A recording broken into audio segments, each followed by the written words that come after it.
பாஜக எதிர்ப்பு ஓட்டு கணிசமாக இங்கே இருக்குது. 45% திமுக அணி வாங்குதுன்னா பாஜக எதிர்ப்பு கணிசமாக இருக்குது.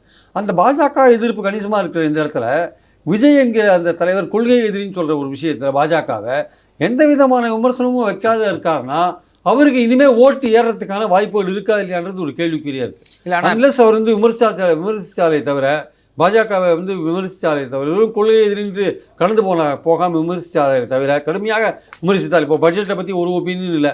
நீங்களும் நானும் பேசிட்டு இருக்கிற இந்த சமயம் வரையும் பட்ஜெட்டை பற்றி இல்லை. அப்போது ஒரு கட்சியாக இருந்துட்டு எதையை பற்றியுமே கருத்து சொல்லாமல் இருந்தீங்கன்னா அப்புறம் என்னங்க கட்சி? எல்லாமே உங்கள் எல்லாம் ரசிகர்களாகவே இருப்பாங்களா? உங்களுக்கு அரசியலே தெரியக்கூடாதா? எல்லாமே ரசிகர்கள் தானே. நீங்கள் பல திருப்பரங்குன்றத்தில் உங்கள் கருத்து தெரியாது, சர்ச்சு தாக்கப்பட்டதில் ஒரு கருத்து கிடையாது, மகாத்மா காந்தி அந்த திட்டத்தில் உங்கள் கருத்து கிடையாது, பட்ஜெட் வந்திருக்கு அதில் உங்கள் கருத்து கிடையாது. நீங்கள் உங்கள் ரசிகர்களை அரசியல் மயப்படுத்தவே மாட்டிங்களா?